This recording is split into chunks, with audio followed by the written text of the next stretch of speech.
Our next story takes us to the wonderful state of Utah. Too often, people let partisan politics get in the way of meaningful reform. But two people who aren't being distracted by their political divides in an effort to rein in the war on drugs are Jesse Fruworth and Connor Boyack. Now, both have been profiled by the Huffington Post's Radley Balco. Part now up on the site, and it tells the stories of individuals fighting for change. Jesse's a former Occupy activist, also a former journalist, and he's helped highlight the case of Matthew Stewart, an Army veteran who killed a police officer when the authorities violently entered his house in a drug raid. Now, Connor's a libertarian, and he's the founder and president of a think tank called the Libertas Institute, and he's working within the political system to push for legislation that would bar officers from breaking into a home unless there is an imminent violent threat. So that means that no more battering rams, flash grenades, and other paramilitary tactics are used to serve drug warrants. So let's hear from both Connor and Jesse themselves to tell us how this fight is going. They join me now. Hey, guys, thanks for being here. Thanks for having me. Thanks for having us. Connor, why don't I start with you? And first, tell us more about this legislation that would bar police officers' ability to just bust into people's homes unless there really is an imminent violent threat. Sure. So right now in Utah, as long as an officer has a warrant, they can forcibly enter someone's home. There's no restriction regarding which cases that may be in. So that means even if it's simple marijuana possession, someone's self-medicating, not distributing or anything like that, police officers could, if they wanted to, and if they got a warrant authorized by a judge, barge in with 10 officers in the middle of the night, waking everyone up and threatening, if not injuring or killing the individuals inside. So what we're looking to do is constrain that a little bit and say we're okay with that under certain circumstances, but there needs to be something going on that merits introducing that type of violence. We believe that police officers, they should be neutralizing threats, minimizing risk, rather than being the ones who introduce that risk. So the proposal that we've made simply is to authorize forcible entry into a home when, someone's building a bomb or beating his wife, or, we're even toying with allowing it for distribution of drugs or mass production or things like that to allow them to still enforce the law.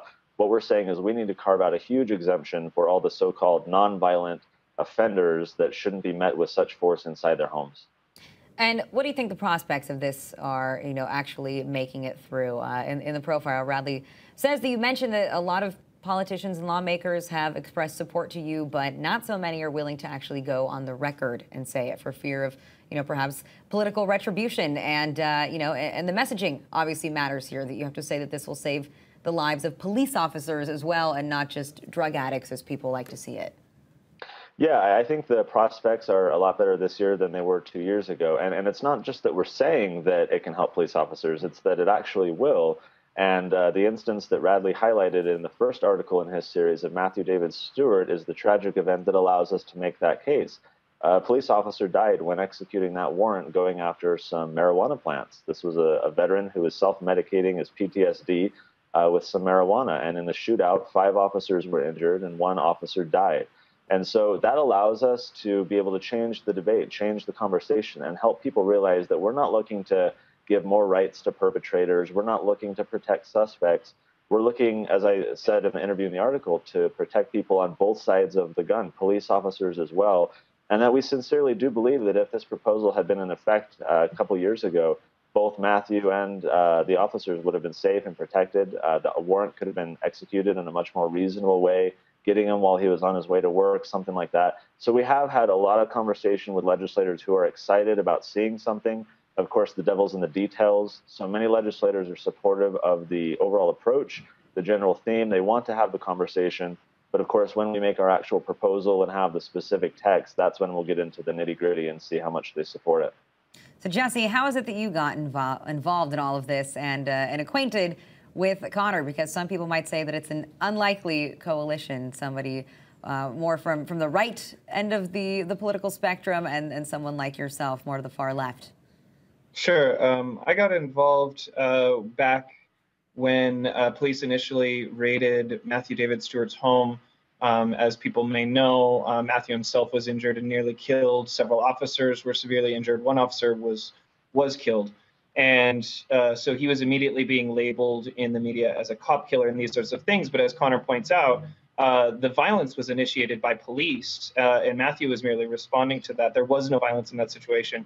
So I thought that it was terribly unfair, obviously, for the media to sort of be jumping on the police bandwagon so quickly. And having been a former crime journalist myself, I felt that I may have some knowledge as to how to try to change that around.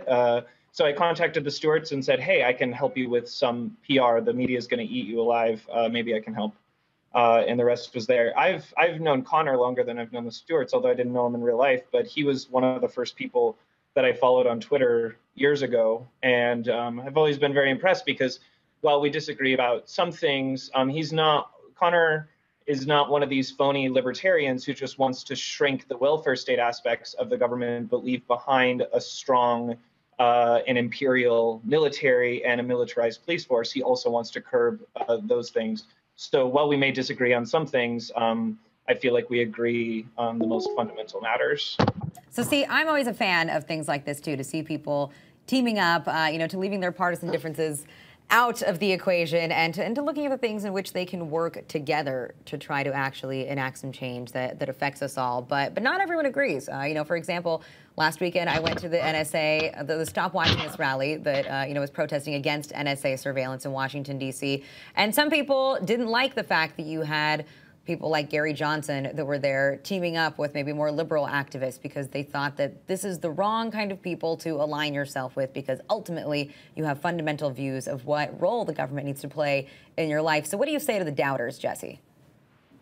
I mean, I feel like there's some truth to that. I mean, you have to get both Connor and I believe in, very, very small to no federal government. And so that helps. I mean, I'm described as like this far left person, but I mean, I think, and Connor is sort of portrayed as the stereotypically far right person. But I mean, I actually don't believe that the spectrum is aligned with left people on one side and right people on the other. I see it more as like a circle. And as people go one direction, they actually come around and meet on the other end. Now, having someone like Gary Johnson, an electoral candidate for president at your rally could be really disturbing. I think all of life is politics, and I don't have a problem with politics, but I do think there's something particularly corrosive and dangerous about having electoral candidates involved in movements. I think that our politicians, our candidates that are elected and in office should be thought of as tools and not necessarily as a part of the movement. So I definitely see like working with them and seeing what they bring to the table and what they might be able to offer. But I also understand people who don't want like candidates politicking when, trying to make it about vote for Gary Johnson, which I'm not saying that's what Gary Johnson was doing, but that might be people's concerns, not wanting their rally to turn into some sort of electoral political spectacle as opposed to being about the issue that they're trying to bring awareness to. And so, Connor, why is it important to you to start at the state level here and try to bring about some type of reform in Utah first before pushing for drug reform or drug war reform on the national level? And why are you starting with these type of no-knock raids rather than something else as your priority? It's a great question. I've been actually quite amazed to see that our proposal to enact this reform has been the first in the nation. I was a bit flabbergasted that in other states where this is much more severe, much more problematic than it has been in Utah, that no one has been proposing a change in the law. Now, of course, with Matthew Stewart's case, with a police officer dying, we have a little bit of a changed conversation, as I said. And one might argue that it's even localized here in Utah. There's one specific area where police officers have been involved in more of these shootings and the like. And so you can say, well, why don't you focus on the department itself? Why don't you go for some department policy change? And I think this is a nationwide change that's needed. I don't think it's a federal law that's needed. These types of warrants are executed by state and municipal law enforcement entities. But I think that we need some consistency in how they're enforced so that one city isn't just heavy-handed and very militarized, whereas another city with a good police chief might be more level-headed and balanced. I think we need some reform, especially, I talked with a former SWAT commander last week about our proposal here in Utah, and he was very concerned with what's going on, supportive of our efforts, and he actually validated our suspicion that judges, by and large, are rubber stamping these warrants. You would think that the purpose of the judge under the Fourth Amendment getting the warrants is to enact some control on what police are asking for, but he agreed that SWAT can pretty much go and get whatever warrant they want. What we're looking to do is give judges an additional criteria to pass first before they can issue these warrants so that they're not rubber stamping it. but that it can look at these requests, make sure that due diligence has been done, make sure that restraint is exercised, that force is only employed when absolutely necessary. And frankly, we hope this will catch on. We hope that our bill can be a model for what's done and caught up on in other states as well. We don't want this to be a Utah thing. We think it needs to be a national movement. I think Radley's book, his articles, everything he's been doing has been highlighting the need for this. And if we have to lead the way, so be it. But something's got to change. Very quickly, how has law enforcement been responding to this proposal? Law enforcement in the area where, for example, Matthew David Stewart's case happened, they're very defensive, of course. They think that they did everything by the book. They shouldn't be punished for it. And so they're very defensive. We've been having meetings with other law enforcement officials, some of whom have department policies that closely match what we're trying to do. And so it's very mixed. You have a lot of people who are defensive, who don't want to see the legislature micromanage them, and they're going to react negatively to our proposal. Others recognize problems within the system. Some of them have been coming to us confidentially out of fear of recrimination. They don't want to speak out. They don't want to displease their superiors. So I think it's a mixed bag. I think it's going to be a very vocal debate here in Utah in the next few months once this is released. But I think law enforcement will be somewhat split on this because I think many people see that our proposal is actually reasonable and that it's needed.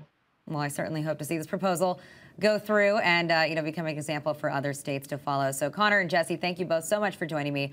And, everyone can check out Radley's entire series up on the Huffington Post. It's there now. Thanks, Alana. Thank you.